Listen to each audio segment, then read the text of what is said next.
wherever there's trouble, G.I. Joe is there. G.I. Joe. Hey, welcome to Half the Battle. Today, we'll be taking a look at the mass device. Yay! Part 1. Hey, come on now, it's a 5-part miniseries. There's no way I'm tackling all of that at once. So today we'll be focusing on Part 1, also known as The Cobra Strikes. And the review is also gonna be a bit different. Sure, I'll do the recap, but I'm also gonna point out how different this episode is from the rest of the series and how it compares to the toy line. Now, while The Cobra Strikes is the first ever cartoon episode of G.I. Joe, it wasn't the first animation done. No, that honor goes to the commercial for the first issue of the G.I. Joe comic in 1982. This was done as sort of a loophole since they couldn't make a cartoon series that was essentially a 22-minute toy commercial. By 1983, however, the rules regarding what you could and couldn't show on children's television were severely loosened. So, a G.I. Joe cartoon series could happen. And they started with a 5-part miniseries, The Mass Device, which we'll be looking at now. The Cobra Strikes first aired in September of 1983 and serves as an introduction to our main characters. We start off with the Joes taking possession of a fleet of brand new Sky Strikers. Now with Cobra slithering around on the loose, we need all the help we can get. Okay, so both the G.I. Joe team and Cobra have been established already. That's fine, both the toy line and the comic had been going for almost 2 years at this point, so kids would have been familiar with the material. And there is such a thing as telling an origin story too many times. That's how you get Batman's parents dying in every other DC film. Anyway, one of the pilots almost takes Duke's head off. I'm gonna kick the mustard out of that crazy hot dog. Okay, mustard and hot dogs are very fun euphemisms if you want to swear in a cartoon for kids where you can't actually swear. Duke changes his tune when the pilot turns out to be somebody he wants to bang, namely Scarlet. Before Human Resources has to get involved, they are interrupted as Cobra attacks in generic jet fighters. Yeah, remember, this was 1983.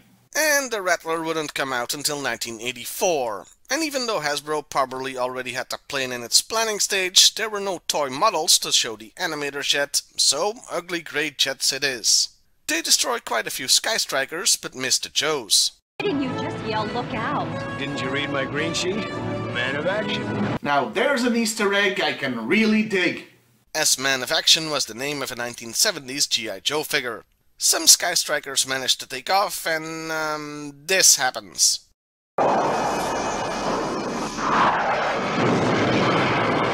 That's gotta be the dumbest maneuver I've ever seen. There's no need to fly so close to the ground for that attack. Also, nobody jumped out of those planes, nor is there a parachute to be seen. Yeah, those pilots are hella dead. Okay, so it's well known that nobody ever dies in the G.I. Joe cartoon, it's sort of a running gag. But this was the very first episode, so they hadn't quite figured out how to portray this yet. In later episodes, you'd have pilots eject to safety. But here, since you don't see them dying, who gives a crap? Anyway, the Joes make short work of the attackers, so we get our first ever Cobra retreating action, ordered by Major Blood no less, not Cobra Commander, who wasn't even there. Now there's a fun G.I. Joe trivia question for you. Which Cobra was the first to retreat in the cartoon series? Speaking of Cobra, we head to their headquarters, which reminds me of the Temple of Doom, though that movie came out a year later. Now, I'm not saying George Lucas stole ideas from G.I. Joe, Cobras are a thing in India, I'm just saying it's a nice coincidence. Destro arrives with important supplies. Identification, please. Okay, he's clearly wearing gloves. How the hell did that thing identify him? You were expected days, Sacco Destro. Hey, did you notice anything? Cobra Commander's voice is quite a bit deeper than in later episodes. He'd become closer to Starscream as the series went on. I guess Chris Latta, the voice actor, hadn't quite found the right tone yet. I designed the Cobra Temple to guarantee us secrecy. Secrecy? It's a giant temple covered in Cobra statues! Oh yeah, a real master of subtlety, aren't you, Commander? Destro has brought him, crystal meth, liquid ecstasy, and cocaine, I guess. Elements that will fuel the mass device. And what is the mass device? Well, I'm jumping ahead a bit here, but it's essentially the transporter from Star Trek. If the thing was the size of a Taco Bell and required the rarest elements in the universe to power it. Meanwhile, Duke has been summoned to a military base. General Flag, Form BX-257, Requisition Order M. Hey, I know that guy! Duke's there because General Flag wants the Joes to test the facility's security by trying to break into the base. Okay, quick side note. This character is called General Flag, but he's not the General Flag from the comics or the toy line. They just borrowed the name from the comic. Anyway, Duke anticipated his request because he's psychic, I guess, and had Snake Eyes, Scarlet, and Stalker on standby to try and sneak in. Snake Eyes hitches a ride, Scarlet flies in, all very stealthy. While Stalker takes a more, Leroy Jenkins approach.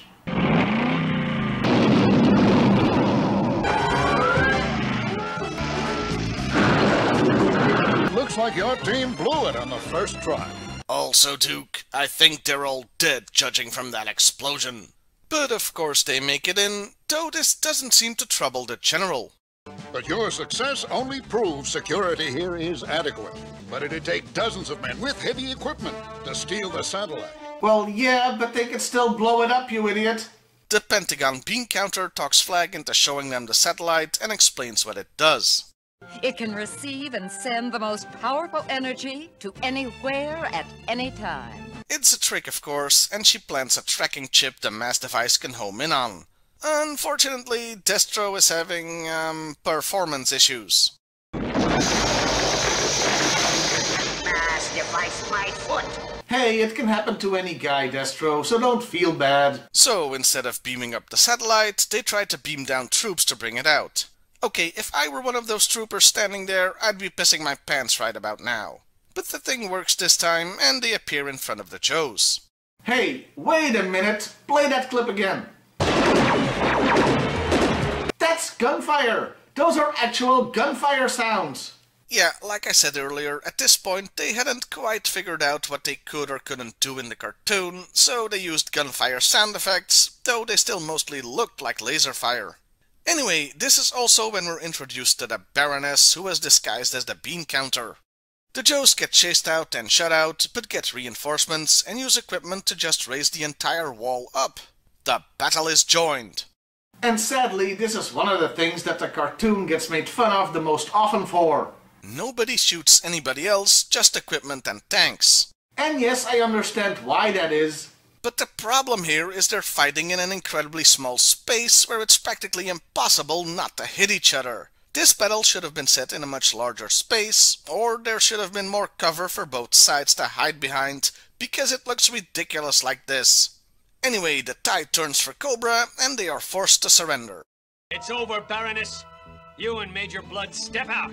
Or are they? I'm afraid our surrender has been cancelled. Yeah, Destro gets the device to work and takes the satellite, but Duke comes along for the ride, trying to grab the Baroness, and why he'd do something so dumb, I have no idea. Man of action indeed. So they arrive at the Cobra Temple, where Duke is subdued after a short fight. And note how the Cobra officers have red Cobra logos and rank insignias, unlike the toys. This would get fixed in later series, but would remain a bit inconsistent throughout. Yeah, it's an animation error, but a very understandable one considering the trooper and the officer look so similar. Cobra launches the satellite and uses it to direct the mass device's energy so they can transport stuff from all over the world. They demonstrate this by making the Eiffel Tower vanish and demand the world surrenders. Hey, do you think this scene is the reason they picked the Eiffel Tower as the landmark to be destroyed in the Rise of Cobra? Okay, I have a couple of questions.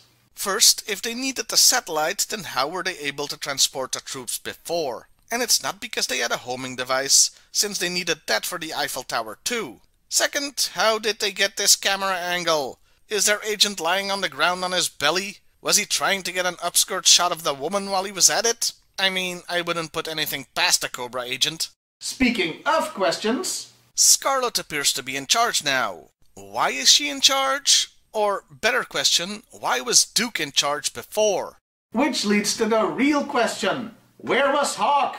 You know, the actual leader of the Joes in both the toy line and comic. Well, there are a couple of reasons as to why Hawk wasn't in this series. For one thing, the original toys were being phased out at the point this cartoon was made. That's why there's less emphasis on most of those characters, with the exception of Scarlet, Snake Eyes, and maybe Stalker. For another thing, Hasbro really wanted to push Duke as their golden boy, in the cartoon at least. And you couldn't really have two leaders at once. Plus, finally, Duke and Hawk were both square-jawed blonde heroes, so they looked pretty similar to each other, and there was the concern this would confuse kids. So Hawk wouldn't be allowed into the cartoon series until he got a new figure, and he damn well better dye his hair so he didn't look like Duke anymore. Anyway, Duke wakes up in Cobra's slave pits, because they have those apparently, where the slaves have weird headbands. Water! Please! They are mindless creatures of the Cobra organization. By the way, the Baroness is wearing the outfit she had in the early comics here, not her more traditional leather dominatrix outfit. That's because Hasbro had decided she'd get a toy, but the design hadn't been finalized yet, so they used the comic look. This also means she's the only character from the 1984 toy line that's in this miniseries. She informs him he'll be forced into gladiatorial combat. Meanwhile, the Joes are visiting Professor Vandermeer, the world's foremost expert on the mass device. So I guess he's a Trekkie. They are, however, walking into a trap. And it's so weird to see a bad guy in disguise and not having it be Zartan, since that character hasn't been invented yet. So a short battle breaks out, pew pew, boom boom, Cobra retreat, etc. Though I will note the animation looks really good here, and the hiss tanks look absolutely gorgeous and detailed throughout the episode. So kudos there. The Doctor tells them Cobra got the idea of the mass device from him, and he'll help the Joes by building a second one for them. But they'll need those rare materials to power it. Back with Cobra, a slave girl resists the mind control through sheer power of thirst for Duke as he's being led to the arena. I must find a way to help you. He's had a headband put on him, and it's revealed they can control him with the freaking joystick. With one button! And they can control all his movements. Okay, I played Mortal Kombat 1 and 2 on an Amiga 1200 computer that also had just one button, and they managed to make that work even though the arcade cabinet had 5 buttons. But this is a bit much. Yeah, there's a transporter from Star Trek and a mind control headband, but that joystick is what I'm calling bullcrap on. I've done this job for too long. And Duke's opponent will be Conan the Barbarian? A freaking 11 feet tall guy that makes the ground shake when he walks? Okay, yes, that is a bit much to take in. But I do have a theory as to why he's this behemoth. He looks like he's straight out of Masters of the Universe. Maybe this was the cartoon's way of saying, hey kids, you can totally play with G.I.Joe and He-Man together. I mean, I wouldn't put it past them. And the episode ends with Conan about to go medieval on Duke. Yes, of course, it's a cliffhanger. This is a 5-part miniseries, remember? So that was the Cobra Strikes, the very first part of the mass device and the first G.I. Joe cartoon episode ever broadcast. And it was pretty great. It set up the main characters and main conflict well, the animation was good, mostly, and we got a nice cliffhanger. It's also interesting how different it was from later cartoon series. When they had parachutes, no gunfire sounds, and a higher-pitched Cobra Commander's voice. One thing I haven't mentioned yet, because I couldn't figure out where to talk about it, is Snake Eyes' outfit. Not counting the Baroness, this was the only cartoon model that was radically different from the toy, being blue and purple instead of just black. This was done because anything that's pitch black really doesn't show up well in animation. We would get a more show-accurate version of the toy in 2003 as part of the Mass Device DVD/figure set. And that's it for my look at the Cobra Strikes. It was fun to go back to where it all began. Okay, so after watching this scene about a dozen times, it does appear that the pilots do bail out of the jets. Still, at that altitude, they're still dead. Also, I wonder how many people will watch after the credits, and how many people will correct me in the comments. And we're continuing our look at the Mass Device miniseries. Now, since we've already done episode 1, I guess we'll go with episode 2 today. Seems logical. Quick recap. In part 1, Cobra built a giant transporter from Star Trek that needed 3 rare elements to work. The Joes vowed to make their own transporter to counter this. These things are called mass devices, hence the overall title. Also, Duke got captured. So now, let's dig into episode 2, Slave of the Cobra Master. we pick up where we left off, the cliffhanger of episode 1 with Duke fighting not He-Man. Their movements are being controlled by Cobra Commander and Destro, who is smart enough to realize he should just let Duke fight for himself. This works here, but if I drop the controller in Mortal Kombat, it doesn't, I can assure you. Meanwhile, Dr. Vandermeer, the guy who designed the mass device, is gonna build one for the Joes. But he tells them they need to find the 3 elements that make it work. The first one is a radioactive crystal found in the Arctic. Back with Cobra, Duke defeats legally distinct Not Conan and tries to go for the bad guys, but they're having none of that. Wait! He's only saved because the bad guys get distracted when they learn the world will not surrender to them, and the Joes are building their own transporter. So he wins because his opponent AFK'd out, I guess. Selena, a slave girl who's thirsty for Duke, tells him a strip of gold will interrupt the mind control headband and tells him where to go to escape. When you flee, make for the great cobra's mouth. Also, for some reason, Cobra employs an executioner from the Middle Ages. Seriously, what's up with that guy? Meanwhile, the Joes have made it to the Arctic and show off the polar battle bear as well as introduce us to Snow Job. Yeah, here's where it becomes obvious that this is a giant toy commercial. The reason they go all over the globe in this miniseries is so they can show off the toys for different environments, like cold weather and in the water. It's really unsubtle and happens in almost every one of these miniseries. Anyway, they arrive at the mine with Cobra not far behind. This isn't an advantage though, as Cobra has been there before when they got the first batch of the crystals. Why they didn't take more, I have no idea. Or, come to think of it, why didn't they use the mass device to teleport all the remaining rare stuff they needed to them? And if they couldn't, well, there should have been a technobabble explanation in there somewhere. Like the stuff is too volatile to teleport or something. At least on Star Trek you had Scotty going, "You cannot change the laws of physics!" Okay, I'm getting off topic here. The point is, Cobra left robots behind as guards. And yes, they are robots here, even though in the toy line they were battle armor that had to be worn by another figure, so the cartoon took some liberties with the concept here. Meanwhile, Cobra Commander has taken over every TV in the world, as he is wont to do, to provide a show of force to the world. To be specific, he transports all Russian troops that were on parade in Moscow's Red Square to his arena. Kinda risky if you ask me, considering they're all armed. But they surrender without making a fuss nevertheless. Maybe they didn't have bullets or something, I don't know.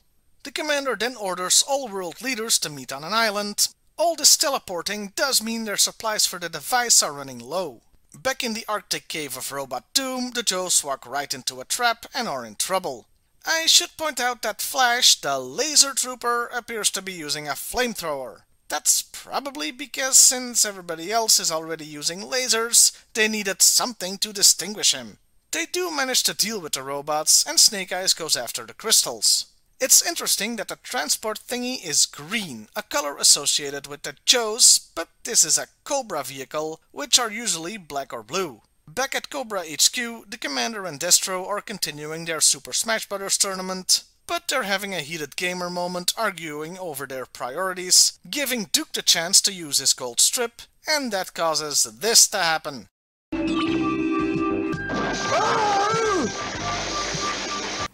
I have no idea how to respond to this. The technology in this episode was already pretty unbelievable, but I feel that at this point the laws of physics got up out of their seats, packed their bags, and left in a huff. We've gone straight to it might as well be magic here. Duke makes a run for it, taking out several Cobra troops, and gets to the big Cobra head Selena mentioned, where he meets up with her. She leads him to the gliders, but doesn't go with him? What'll happen to you? I know secret ways back to the slave pens. Look, maybe she has a good reason, but this still feels dumb to me. Duke gives her his ring, so I guess they're engaged now, and he's off. Cobra is in hot pursuit though. But enough about that. We have to get back to Scarlet's team because they have troubles of their own, since Major Blood and his troops have arrived at the cave, leaving them between a radioactive rock and a hard place. To make matters worse, An explosive charge was placed in the mine for an occasion just like this. the explosion creates radioactive gas that'll soon engulf them. Snake Eyes saves them by sacrificing himself, bringing a shield down. Okay, that's very noble and all, but I'm pretty sure he still had time to run under the thing and blast it, and then get to the safe side. Lowering the shield opens up an escape hatch for the Joes. We'll never forget you for what you've done, Snake Eyes. Now, where have I seen that before? Live long and prosper. And Wrath of Khan came out a year before this cartoon. Still, it might be a coincidence? They make it out without any crystals, though. Meanwhile, Duke's been hunted so long it's now daylight there, wherever there is, and crashes his glider, only to fall down a tree and conveniently into the open cockpit of a Hiss tank. That's quite a lucky break, isn't it? He takes the tank into a swamp, and for a split second we see what must have been an early prototype of the water moccasin, which is a cool little Easter egg. He crashes the tank and ends up in the swamp. He's had it. Hi there, inept guards! Nah, you don't have to go check to see if he's drowned. I'm sure we'll never see him again. Or at least not for 3 seconds. Yeah, it takes just a couple of seconds before he crawls out. Those guys must have like 0 peripheral vision or something, and they're deaf. He stumbles away, and then the Joes somehow find him and put him on a rescue helicopter. I'm not kidding! It goes straight from Duke to the helicopter landing with him in it. I didn't make that edit! And they don't explain how they found him. Also in that missing scene, I guess he got knocked on the head since he has amnesia now all of a sudden. It's no use. I can't remember anything except a face. A beautiful face. At least his dick remembers. While that is going on, the world leaders have gathered like dumbasses because the commander told them to, so they get beamed up faster than you can say it's a trap and are turned into slaves, ending this episode and part 2 of the mass device. And that was Slave of the Cobra Master. Overall, it was a good continuation of the story and makes you wonder what will happen next. The science fiction aspect has gone full fiction though, with the tech used just being magic for all intents and purposes. For example, I don't pick up any life form readings. There's some funny blips on my scope. yeah, a metal detector must be great at picking up life signs. Maybe that's why so many Star Trek ships look like one. Okay, I admit that was nitpicky. To be honest, there's only just one thing that really bothered me. Look, this is a 5-part miniseries, with about 100 minutes of runtime, not counting opening and closing credits. You would think that this gave them more than enough time to tell a full story. And yet there's that entire missing scene with Duke. Considering this is G.I. Joe's grand debut on television, I didn't expect such a glaring omission. Still, it was a good episode, making you hungry for more. If you're wondering why I haven't mentioned that Cover Girl is blonde in this miniseries, that's because I'm saving that for when I review her character. And we'll be looking at episode 3, The Worms of Death. But first, a quick recap. Cobra has developed a mass device, essentially a giant transporter from Star Trek to take over the world. The Joes are rushing to build their own, but each device requires 3 rare elements to work, so both Joe and Cobra are globetrotting to get more of those. While searching for the first, Snake Eyes gets trapped in a radioactive cave and has a Spock in Wrath of Khan moment. Also, Cobra has kidnapped the world leaders. And Duke was taken prisoner by Cobra, but he escaped, but he has amnesia. Everybody got that? And now the saga continues in The Worms of Death. The Worms of Death. As an aside, that title is a little unusual. 80s cartoons tended to avoid saying the word death in them, never mind using it in the name of an episode, to avoid scrutiny from parents groups, the FCC, etc. Then again, this was the 3rd episode of a 5-episode miniseries, so it was a little hidden away. Anyway, we start the episode with the commander addressing the UN, once again demanding they surrender, while Destro complains they don't have enough rare elements left to be effective. Major Blood is hard at work rectifying that by getting one of the elements with a robot, crab, spider thing. Snake Eyes, who's glowing bright red now, because that's what radiation poisoning looks like, right, manages to get out. Let him go! He'll die soon enough! Yeah, okay, but I'd still take the element off him just in case. Even if that casing is irradiated too, just don't let him have it. Meanwhile, on the high seas, Duke is using Cerebro to remember where he was held captive, but his boner gets in the way. I do see something. Someone, really. She's in danger, and that's all I remember. How did you know about the parts you weren't there for? They've arrived over the deepest part of the ocean, where at the bottom is a supply of the element they need. At the bottom lies a pool of heavy water. I have notes. Heavy water isn't that rare and can be produced, not found. You have to separate it from regular water. I'm going to assume this is some special magic form of it, like the stuff that gave the original Flash his powers.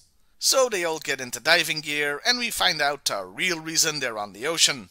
Hey, what's happening, landlubbers? Torpedo! It's the show-off Torpedo and the Shark submarines. This series is still meant to sell toys after all. Though they were obviously working off prototype sketches for the Shark, as the subs we see only vaguely resemble the toy. Meanwhile, Snake Eyes is having a bit of a day stumbling through the frozen wasteland when he comes across a trapped wolf. He helps it out and now they're pals for life. And that's the first part of the cartoon origin of Timber.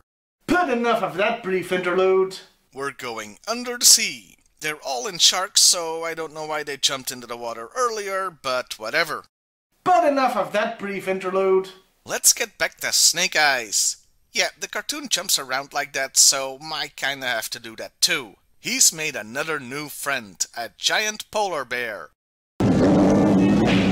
Okay, so friend may have been overstating things a bit.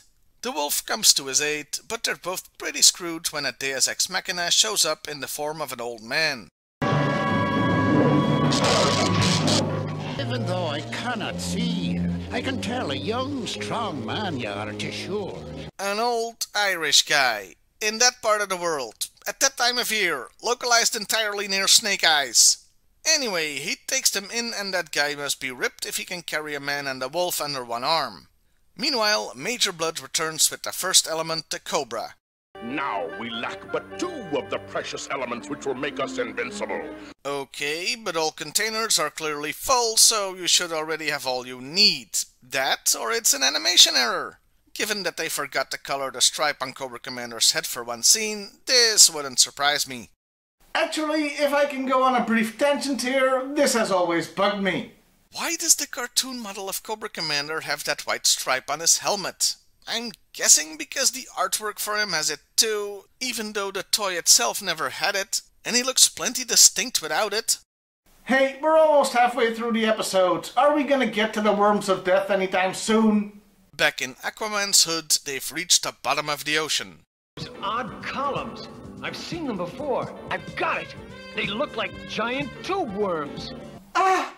Finally, the worms! But first, let's nitpick.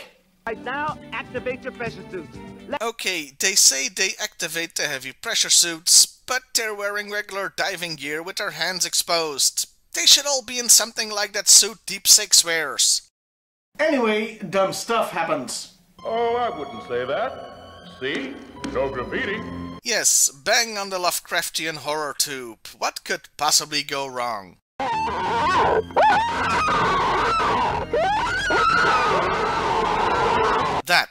That could go wrong. And there's even more trouble as Cobra happens to show up at the same time. What are the odds? Well, 1-to-1 in this cartoon series. A pretty cool underwater battle between the two breaks out, but it's interrupted when they start shooting the tubes, causing the current residents to lodge a formal complaint. No, really, the way the worms grab them and just kinda scream at them makes it look like they're yelling at those damn kids for waking them up. This leads to the first time in cartoon history that the Joes and Cobra have to team up against a common foe. You, Baroness! We've got to work together if any of us are gonna get out of this! Your idea has merit! With the understanding that they'll split the heavy water afterwards. The radical new strategy of shooting more lasers at the worms does not seem to be working, so Duke comes up with a new plan. Destroy their anchorage. The pressure will decrease and they'll explode! And this works, though thankfully we don't see them actually explode. So this ancient and hitherto undiscovered species gets obliterated because a bunch of a-holes swam into their midst. Marine biologists are gonna be pissed. Of course, the Baroness ends up betraying them, so it looks like the huge underwater battle will continue. But both sides realize they don't have time for that crap since they both have the water, and Cobra has one more element, so they're winning. And that was the Worms of Death. Honestly, it was... Oh, the episode isn't over yet. Because Snake Eyes still has that whole plot going on. Radiation sickness has gone me. A simple dressing of leaves and herbs draws out the contamination. A dressing of leaves and herbs? Man, somebody should have told those guys in Chernobyl. Just send for the Colonel's secret recipe. I don't even want to Google if herbs can help with radiation poisoning. Who knows how many crackpot sites I'd find. Okay, looking it up, some herbs can combat radiation sickness, but mostly by eating them. And I don't think anything can make Snake Eyes go from I'm literally dying to fit as a fiddle.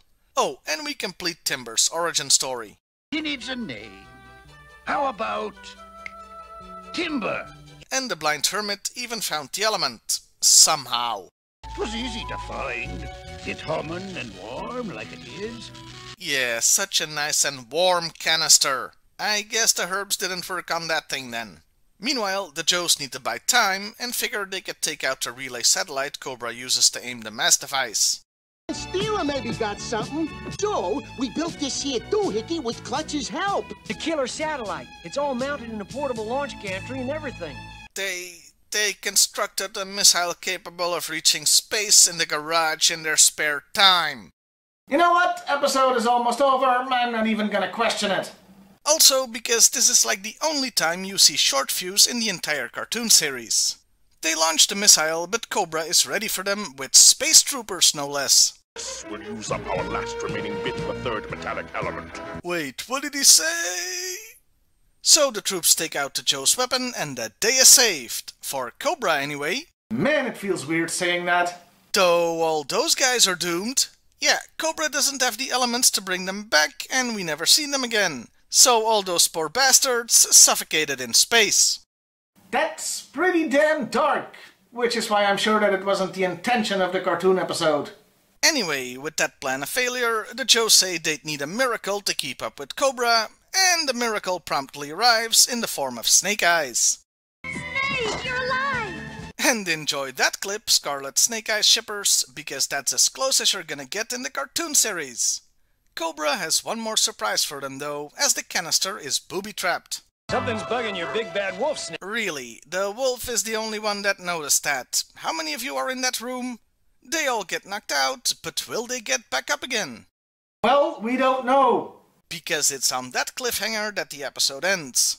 Though, since there's still 2 episodes to go, I can say with some certainty this will not be the end of the Joe team. Call it a hunch. And that really was the Worms of Death.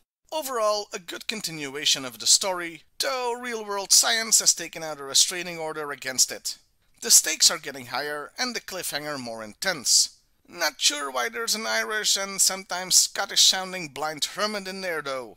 It could be a nod to the comics where Snake Eyes has a blind master, I guess?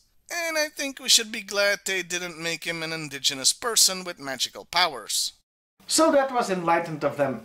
Oh, and this episode had almost half of it dedicated to Snake Eyes, which is the most he'll ever get to do in the cartoon.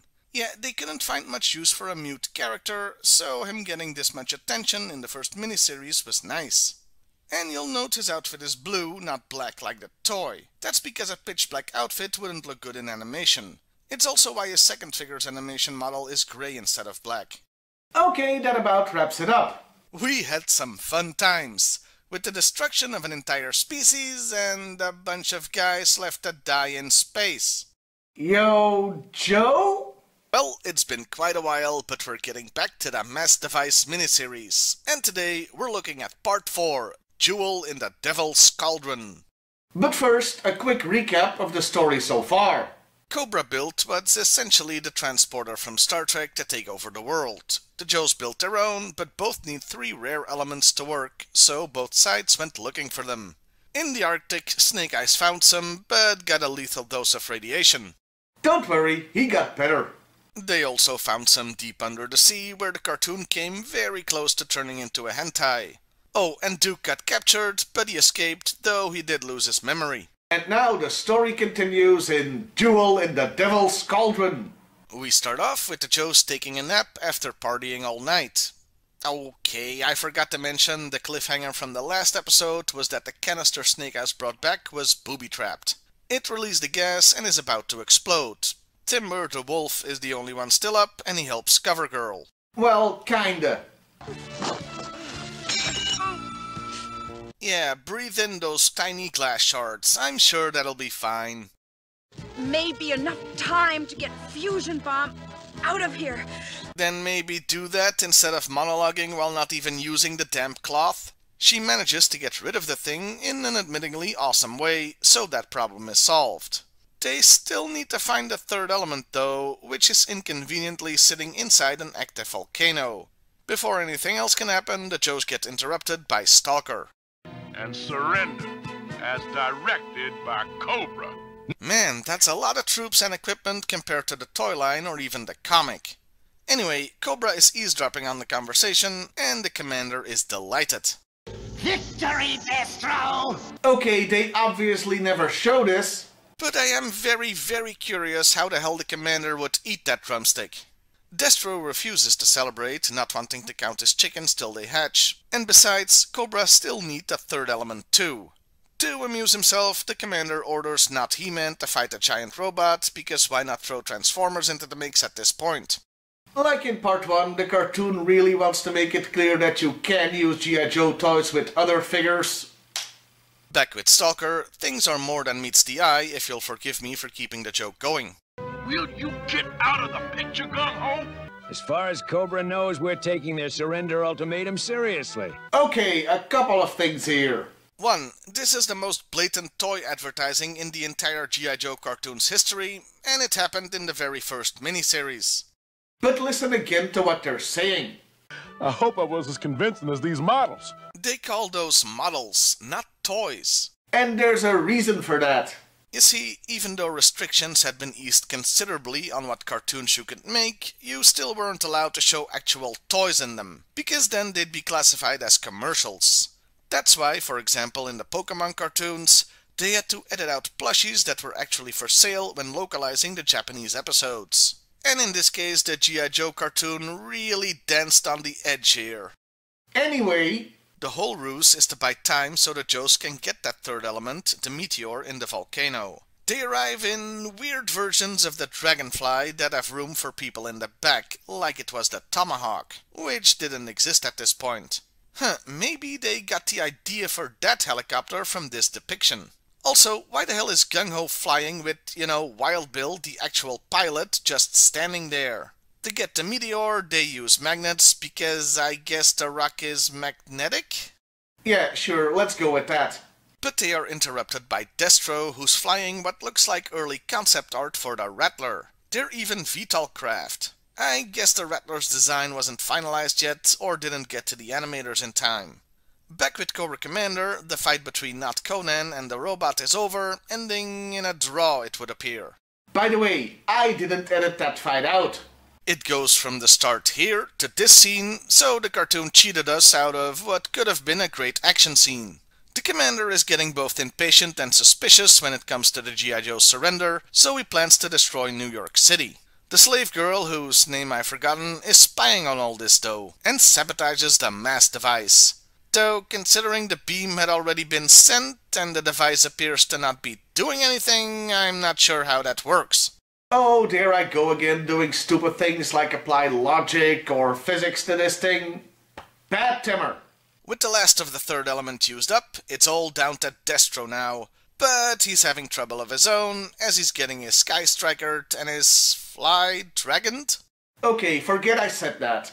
We get a cool little air battle and the debut of the Cobra Helicarrier. A completely original concept, and what even is a shield anyway. It looks really cool, but becomes really dumb as it extends a freaking net. That just looks silly. So Cobra blasts a hole in the volcano, which causes an eruption that blasts the meteorite into the sky. And somewhere out there, the laws of physics are crying into their bourbon. So how are the Joes gonna counter this? With something even more dumb. a net suspended between two sky strikers. I have many questions, like when, how, and why. Why do they even have two jets with a net when the plan was to use the helicopters? When did they decide on the nets? Did they need to spend their budget before the end of the quarter so they wouldn't get less next time? And how, in the name of Serpentor's ballsack, is this even physically possible? God, this is dumb. It's so dumb, in fact, that it doesn't work, not even in this cartoon. No, the net snaps and Cobra gets the thing in their, superior net, I guess? So the Joes have to go to plan, C, which means using their jetpacks to invade the helicarrier itself. And so the battle is joined with... Hey, wait a minute. Those are G.I.Joe flak cannons. Cobra aren't supposed to have those. Thieving bastards! It's another great battle scene with lots of action, and we see yet another early prototype of a Cobra vehicle, as these flying things look a bit like Cobra claws.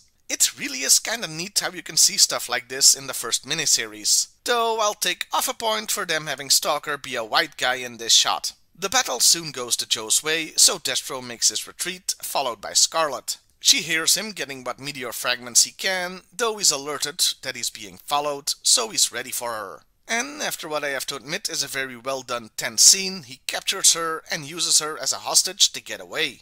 Then he says this. Seeing you a groveling slave will provide me with great pleasure. Dude, that's hella creepy even for the 80s. Of course, Scarlet is exactly the wrong person to say this to, so she reaches for her crossbow and manages to fire it, destroying the controls. We're both finished! And the episode ends on the craft flying directly at a mountain, an almost literal cliffhanger if you will. And that was Jewel in the Devil's Cauldron. All in all, it was another great continuation of the story. A certain amount of silliness notwithstanding. We're also seeing characters growing into what they'll become known for. Cobra Commander letting his hubris, arrogance and impatience lead him to bad outcomes, while Destro is the no-nonsense smart one who gets things done. And I've mentioned it a few times, but the early designs for some future vehicle toys are fascinating. This cartoon did its job as the penultimate episode. Both sides need one more thing, and one of the Joes is in peril. It sets things up nicely for the last episode.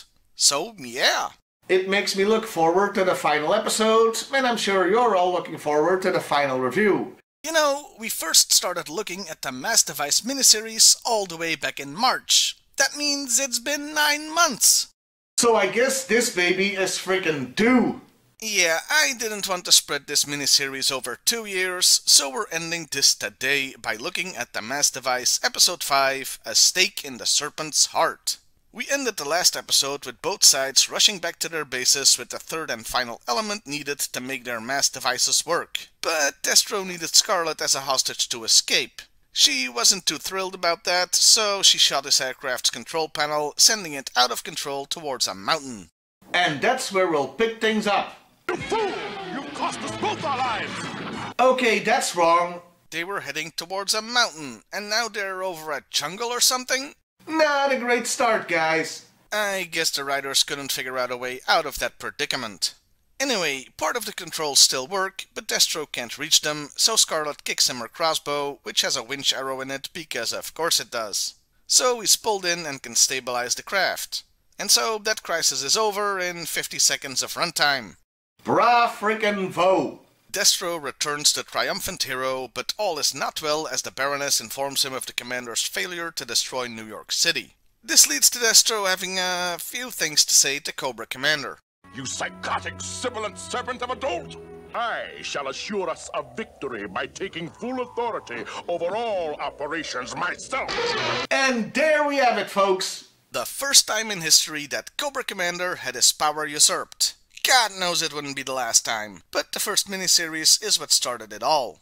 Meanwhile, Scarlet is thrown in the dungeon, where she immediately gets into a catfight with the slave girl, her thinking Scarlet works for Cobra, because that just had to happen, didn't it? Tell your masters that I told them nothing, and The situation is resolved when she notices Duke's ring, and they form the Duke Appreciation Society. Duke? 6'2", eyes of blue. Anyway, Destro has gathered the world leaders they captured way back when, ordering them to instruct their nations to surrender. They comply and also tell the world Destro's the new Cobra leader. Destro is the new Cobra leader. Back with Scarlet. Strip of metal you gave me works, Selena.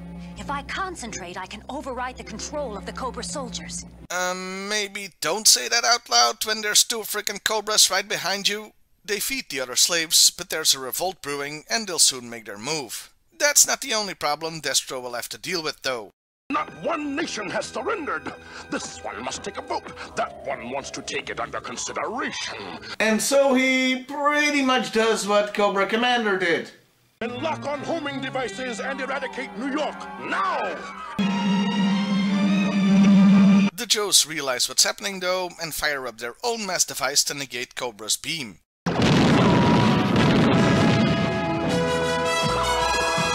While that is good news, they still don't know where Cobra headquarters is and Duke still has amnesia. Plus, to put a time limit on this thing, Destro will start executing world leaders one every half hour until the world surrenders. The girls pick this moment to make their move and set the prisoners free, including Don Morocco apparently, and this guy who managed to keep his sunglasses and beard trimmer while enslaved. Take them away! Why? You have guns, they don't. Weird moment for Destro to get a sense of fair play all of a sudden. Also, how's pointing a freaking bazooka at them, not to mention at your own men, taking them alive? Anyway, the rebellion failed, so that was a whole bag of nothing. Let's see how the Joes are doing. Okay, either rock and roll stole Breaker's clothes, or Breaker decided to dye his hair. Or it could have been an animation error, but that's just crazy talk. Anyway, they're trying to make Duke remember by putting him in the Bacta tank from Star Wars? They call it a sensory deprivation tank, but I don't think it counts if you have to keep your eyes shut for it to work. Also, how's he breathing? Doc, you forgot the oxygen mask. Oh shit!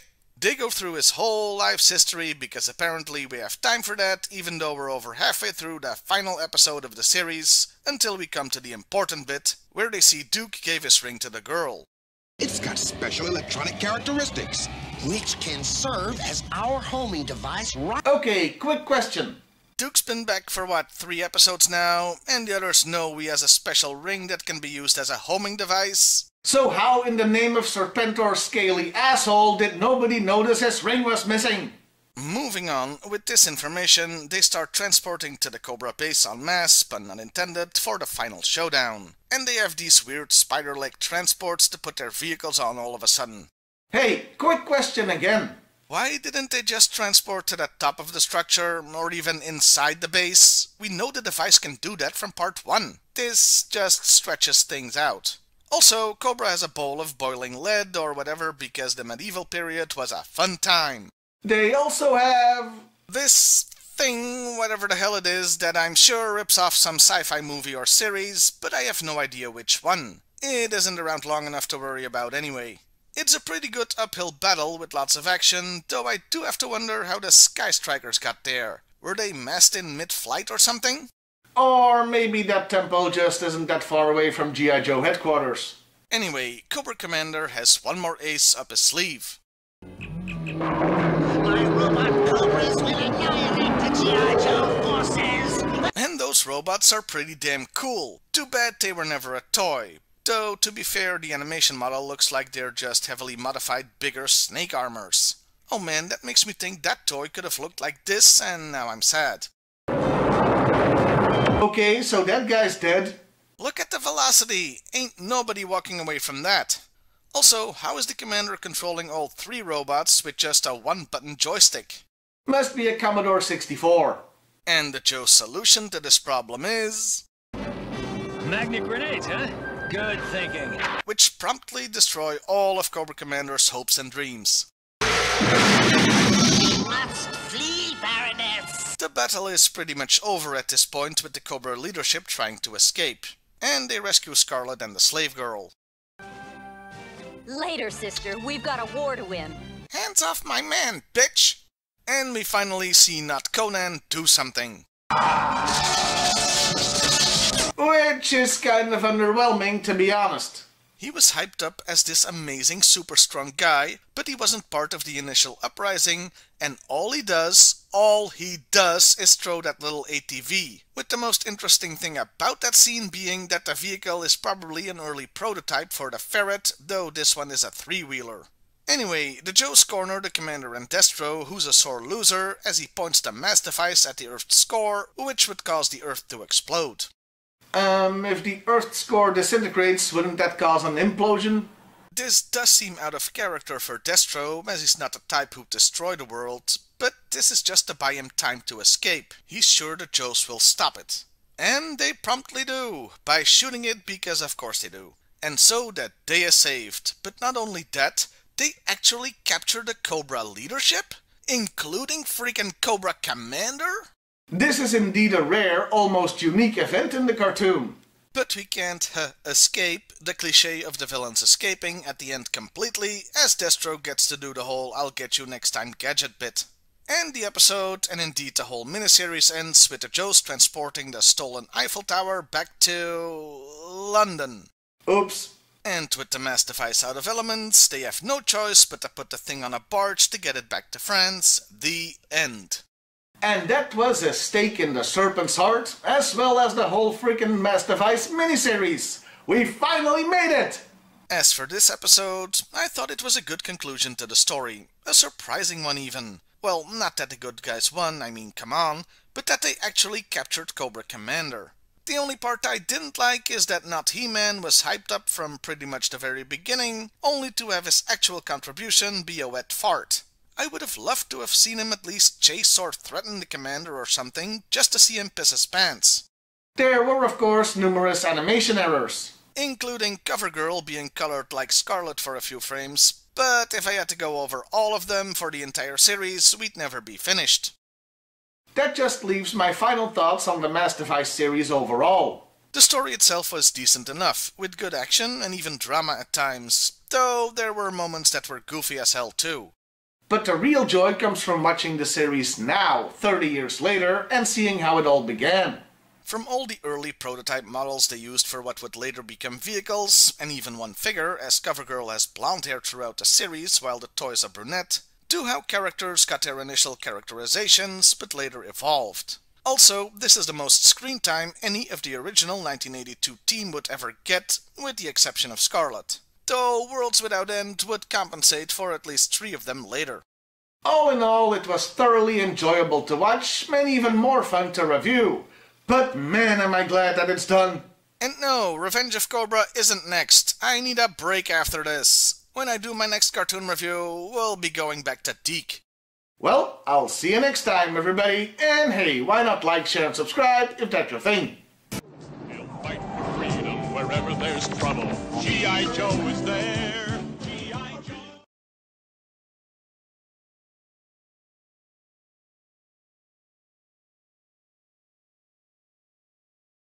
We'll fight for freedom wherever there's trouble. G.I. Joe is there. G.I. Joe.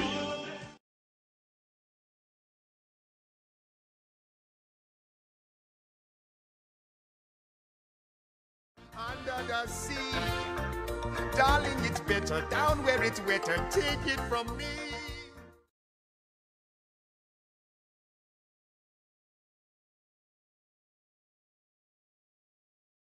He's a terrifying enemy of G.I. Joe. Destro is his name. Destro is his name. G.I. Joe, American hero, fighting evil Destro.